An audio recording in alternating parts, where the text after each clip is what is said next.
जय हिंद दोस्तों, स्वागत है आपका आज के इस वीडियो में। आज के इस वीडियो में बात करने वाले हम चोल वंश के बारे में। तो जैसा कि आप मैप देख सकते हैं, ये जो पीले कलर से घेरा किया हुआ है, ये बेसिकली चोल वंश के शासन के साम्राज्य के अंतर्गत आता है।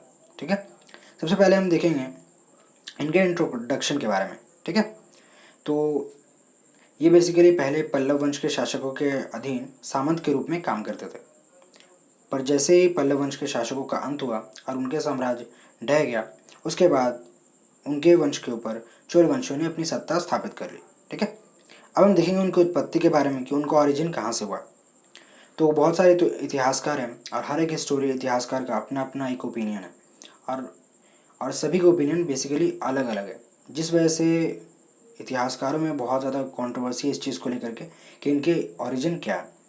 तो बेसिकली जो मैक्सिमम जो हिस्टोरियन है वो जिस मुद्दे पर पहुँचते हैं वो बेसिकली ये है कि ये बेसिकली तमिल और चौंडे मंडलम के थे। ठीक है, अब हम इनके बात करते हैं इनके उद्भव और विकास यानी कि डेवलपमेंट के बारे में। ये किस तरह से डेवलप होकर के मध्यकालीन भारत तक सामने आता है।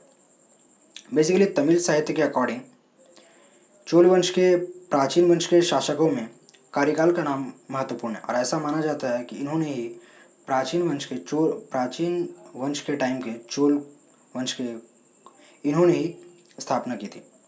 अब इनका जो टाइम पीरियड है वो बेसिकली 200 ईस्वी के आसपास बताया जाता है, और इनके नाम का मतलब कार्यकाल शब्द का मतलब होता है कली की मृत्यु के समान। अब इसका मतलब क्या है, इस चीज़ को लेकर के स्टूडेंट के बीच बहुत ज़्यादा कंट्रोवर्सी है। ठीक है, अब हम बात करते हैं इनके जीवन काल के बारे में।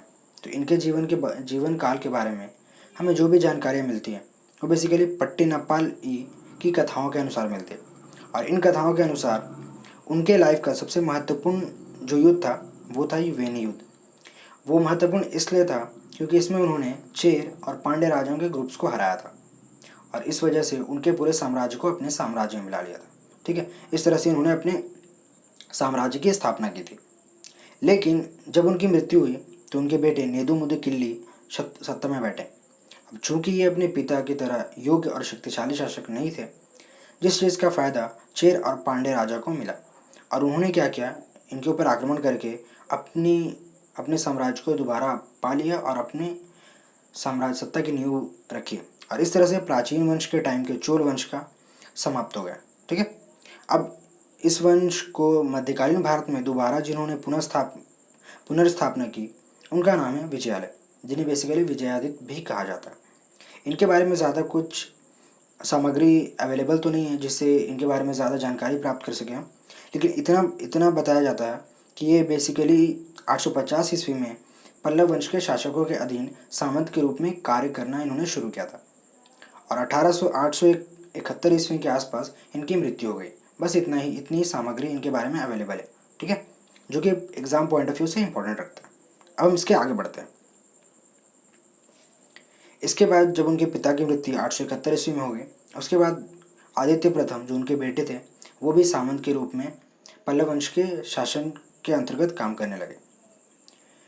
इसी बीच पांड्य राजा वर्गुण वर्मन ने पल्लवों के ऊपर आक्रमण कर दिया। अब चूंकि पल्लव के शासन के अंतर्गत आदित्य प्रथम सामंत थे, तो जाहिर सी बात है इन्हें अपनी शक्ति दिखानी पड़ती। इन्होंने अपनी शक्ति दिखाई और इस तरह से वरुण वर्मन को हराया, जिस चीज़ को लेकर के पल्लव राजा बहुत खुश हुए, और उनके शौर्य प्रदर्शन को देख करके उन्होंने आदित्य प्रथम के क्षेत्र में बढ़ोतरी कर दी। लेकिन आदित्य प्रथम इतने में खुश होने वाले नहीं थे। उन्होंने क्या किया, 890 ईस्वी में अपराजित वर्मन जो कि पल्लव वंश के शासक थे उनके खिलाफ विद्रोह कर दिया, और इस विद्रोह में अपराजित वर्मन हार गए, और इस प्रकार से पांड्य राजा को हरा दिया गया, और इस तरह से आदित्य प्रथम ने स्वतंत्र चोल वंश की स्थापना की। ठीक है, उसके बाद उन्होंने क्या किया, चेरों के साथ विवाह संबंध बनाया, और इस तरह से अपने साम्राज्य को उन्होंने बढ़ाने की शुरुआत की, और इन सारे अचीवमेंट्स के बाद 907 ईस्वी में उनकी मृत्यु हो गई। अब हम आगे बढ़ते हैं इनके बेटे जिनका नाम है परांतक प्रथम के बारे में बात करेंगे। ठीक है, इनका शासनकाल 907 ईस्वी से लेकर के 953 ईस्वी का बताया जाता है। ठीक है, अब इनके बारे में जब ये राज्यारोहण यानी जब ये गद्दी पर बैठे उसके कई साल बाद 915 ईस्वी में उन्होंने क्या किया, पांड्य राजाओं के ऊपर आक्रमण किया।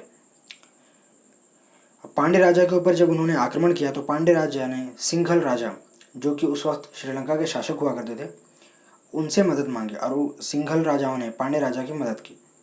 तो इस टाइम पे क्या हुआ, पांड्य राजाओं को तो परांतक प्रथम ने हरा दिया और इस प्रकार से पांड्यों की जो राजधानी थी उन वो थी मदुरै। और जिस तरह से उन्होंने पांड्य राजाओं को हराया उस हिसाब से उनकी राजधानी मदुरै के को अपने कब्जे में ले लिया, जिस वजह से उन्होंने मदुरै कोंड की उपाधि धारण की। उसके बाद चूंकि सिंघल राजा ने पांड्य राजाओं का समर्थन दिया था, जिस वजह से उन्होंने सिंघल पर भी आक्रमण किया, लेकिन यहाँ पर उन्हें सफलता नहीं मिली। उसके अलावा उन्होंने 2 बाण राजाओं को भी हराया था। अब वो 2 राजा कौन से थे, इन सब के बारे में ज़्यादा हिस्टोरियन को पता नहीं है, ठीक है, ना ही हमें पता, जो कि एग्जाम पॉइंट ऑफ व्यू से इंपॉर्टेंट हो सके, ठीक है। उसके बाद क्या हुआ, इतने सारे अचीवमेंट्स के बाद राष्ट्रकूट शासक कृष्ण तृतीय ने क्या किया, गंग राजा यानी कि मैसूर के राजा बुतुक के साथ मिल करके 949 ईस्वी में चोल शासक, जो कि परांतक प्रथम थे, उनके ऊपर आक्रमण कर दिया और इस तरह से चोलों का पूरा साम्राज्य छिन गया और सब के सब राष्ट्रकूट शासक कृष्ण तृतीय के अंतर्गत आ गया, ठीक है। उसके बाद उन्होंने कृष्ण तृतीय जो कि राष्ट्रकूट शासक थे, उन्होंने क्या किया, उन्होंने चोल वंश के शासकों के राज कांचीपुरम और तंजावुर पर अधिकार कर लिया और उन पर अधिकार करने के बाद इन्होंने तंजई कुंड नामक उपाधि धारण की। किन्होंने, तो कृष्ण तृतीय ने, ठीक है। अब हम इसके अगले स्लाइड में देखते हैं। अब परांतक प्रथम की मृत्यु के बाद लगभग 30 सालों का इतिहास बिल्कुल भी ना के बराबर पता चलता है।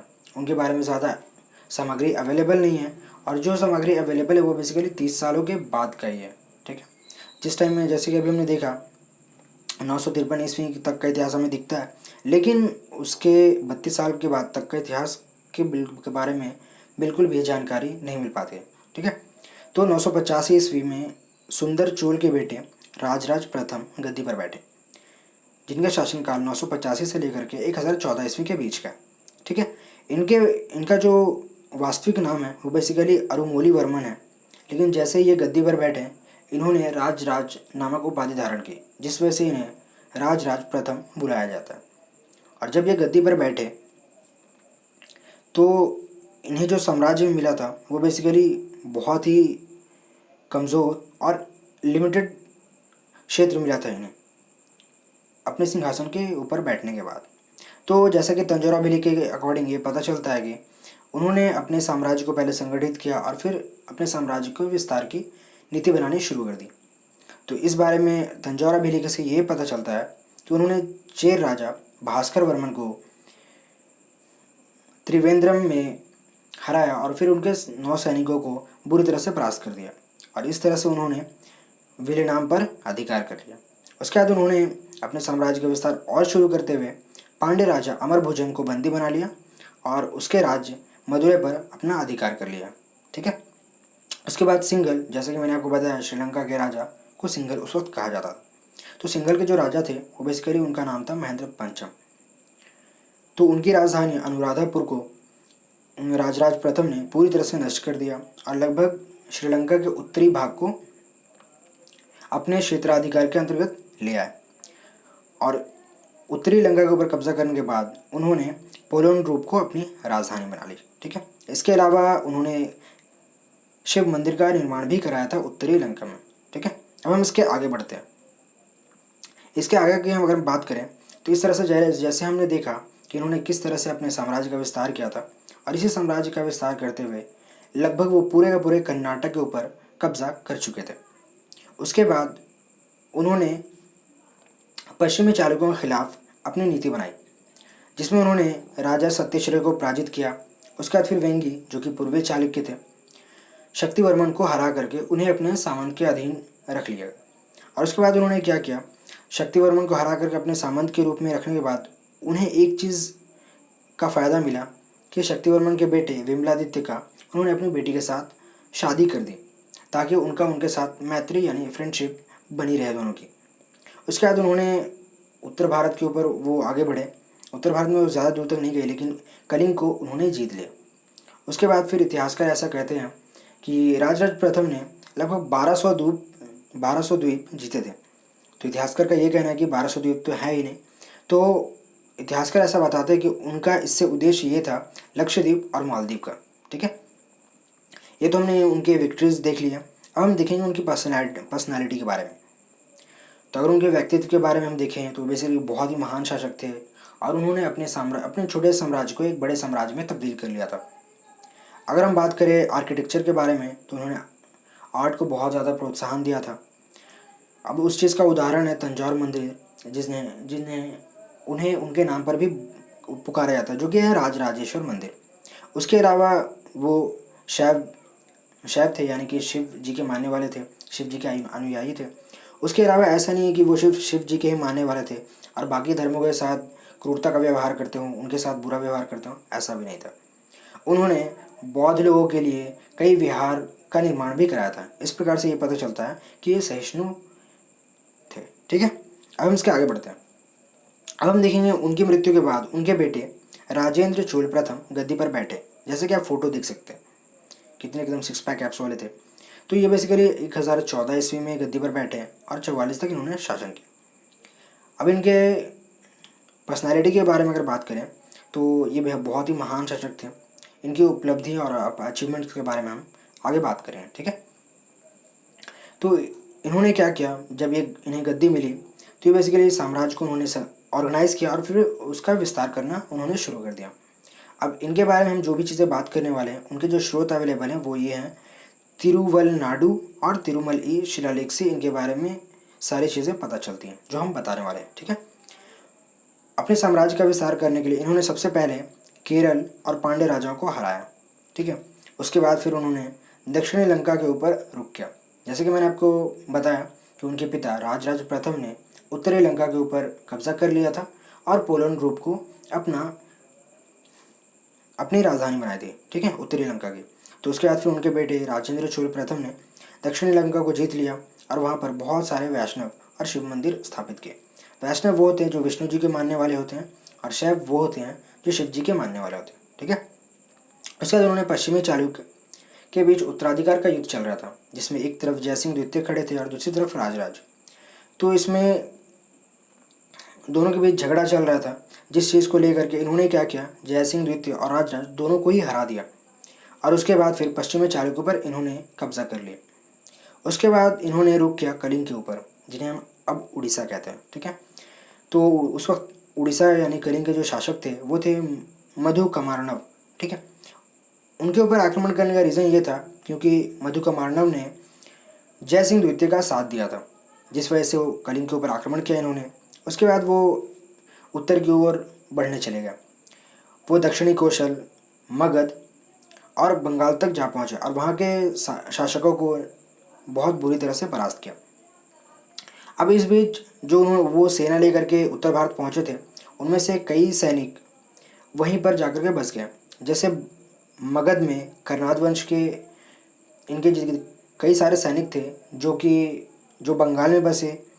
वो बेसिकली सामंत सेन थे जो बाद में सेन वंश के शासक कहलाए।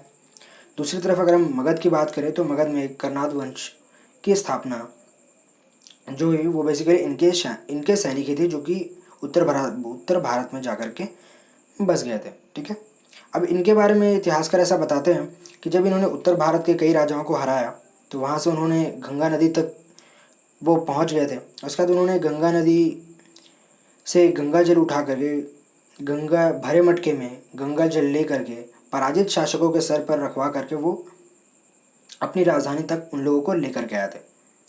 और उन्होंने चोलगंगम नामक एक जलाशय का निर्माण किया था जो कि उनकी नई राजधानी गंगईकोंड चोलपुरम के लिए सिंचाई के लिए बहुत ज़्यादा इम्पोर्टेंट थी। तो ये जो गंगा जल वो लेकर के आए थे वो बेसिकली चोलगंगम में डाल दी गई और ये सारे जो उत्तर अभियान थे वो बेसिकली 1024 से 25 ईस्वी के बीच हुए थे। ठीक है, अब हम देखेंगे कि ऐसा क्यों किया गया था, उत्तर भारत के ऊपर आक्रमण करने का कारण क्या था। अब इतिहासकार ऐसा बताते हैं कि ये करने का कारण सिर्फ एक ही था कि वो अपने शक्ति का प्रदर्शन करना चाहते थे। जो बेसिकली जो भी शक्तिशाली राजा होते थे वो ये क्या करते थे, जैसे हमने पहले देखा राष्ट्रकूट वंश के शासकों ने भी ऐसा किया था। अब हम इसके आगे देखेंगे 1025 ईस्वी में कदर्म जो कि एक स्थान है, वहाँ के राजा विजयोत्तुंग वर्मन वहाँ के राजा थे और उनके शासन के अंतर्गत मलाया, सुमात्रा, जावा और पूर्वी द्वीप की अगर हम बात करें, जिसे हम अंडमान निकोबार कह सकते हैं। जावा, सुमात्रा वो बेसिकली इंडोनेशिया के भाग का हिस्सा है। ठीक है, मलाया के बारे में मुझे ज़्यादा कुछ पता नहीं है। ठीक है, तो ये जो भी कदर्म के अंतर्गत ये जो साम्राज्य आते थे, मलाया, सुमात्रा, जावा और पूर्वी द्वीप, ये बेसिकली श्री विजय शासक के अंतर्गत कदर्म थे। ठीक है, तो इस तरह से इन्होंने कदर्म विजयोतुंग वर्मन को हरा दिया और इस तरह से मलाया, सुमात्रा, जावा और पूर्वी द्वीप पर उनका अधिकार हो गया। इतिहासकार ऐसा बताते हैं कि उन्होंने मलाया इन सारे क्षेत्रों पर अपना अधिकार इसलिए स्थापित किया क्योंकि उन्हें हो सकता है व्यापार में परेशानी हो रही श्री विजय के शासन के अंतर्गत, जिसके वजह से उन्होंने कदर्म विजयोतुंग वर्मन को हराया था ताकि उनका व्यापार आसानी से चल सके। बस इनके अचीवमेंट्स बस यहीं तक इतिहासकारों के द्वारा बताए जाते हैं। उसके बाद पांड्य और चेर के साम्राज्य में विद्रोह हो गया था और इस विद्रोह को दमन करने के लिए राजेंद्र चोल प्रथम ने अपने बेटे राजाधिराज को भेजा था और उन्होंने इस चीज़ में सफलता पाई। उसके बाद फिर लंका में भी विद्रोह हो गया, उसे भी राजाधिराज ने ही उन विद्रोहों को दमन किया। ये बेसिकली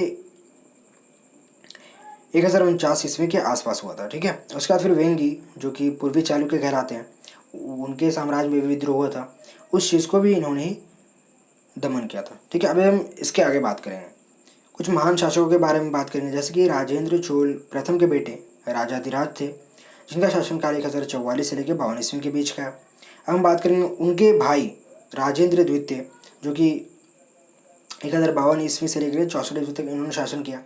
ये बेसिकली राजाधिराज युद्ध में ही मारे गए थे, जिसकी वजह से उनके भाई राजेंद्र द्वितीय को रणभूमि में ही राज्यारोहण करना पड़ा। उसके बाद फिर उनके बाद जो उनके उत्तराधिकारी हुए वे वीर राजेंद्र प्रथम हुए, जिनका शासनकाल 1064 से लेकर 70 का था। और उसके बाद फिर जो अंतिम महत्वपूर्ण और महान शासक जो हुए वो थे कुलोत्तुंग प्रथम। ठीक है, इनका शासनकाल है 1070 ईस्वी से लेकर 1120 ईस्वी के बीच का। अब हम देखेंगे ये तो महान शासक थे और इनके बाद जो भी शासक है ये उन शासकों की लिस्ट है जिनके बाद से इस वंश का पतन होने की शुरुआत हो चुकी थी। जैसे कि आप देख सकते हैं विक्रम चोल, जिनका शासनकाल 1120 से लेकर 1135 रहा, कुलोत्तुंग द्वितीय 1135 से 50, राजराज द्वितीय 1150 से 73 और राजराज द्वितीय जिनका शासनकाल 1173 से 78 का था। सबसे कम इनका ही दिखाई पड़ता है। कुलोत्तुंग तृतीय 1178 से लेकर 1206 ईस्वी और राजराज द्वितीय 1206 ईस्वी से लेकर 1240 ईस्वी। और इस वंश के सबसे अंतिम शासक राजेंद्र तृतीय, जिनका शासनकाल 1254 ईस्वी से लेकर के 1279 ईस्वी के बीच का था। इसके बाद फिर तमिल सरदारों के हाथों में, इन राजाओं को हराने के बाद तमिल सरदारों के हाथों में पूरी की पूरी चोल वंश की सत्ता उनके हाथों में आ गई थी। तो आज की इस वीडियो में बस इतना ही था।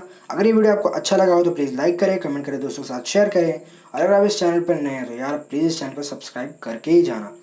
यही वो चीज़ है, लाइक, कमेंट, शेयर और सब्सक्राइब ही, जो हमें मोटिवेट करती है ताकि हम इस तरह की वीडियोज़ और बना सकें। ठीक है, तब तक के लिए जय हिंद, वंदे मातरम।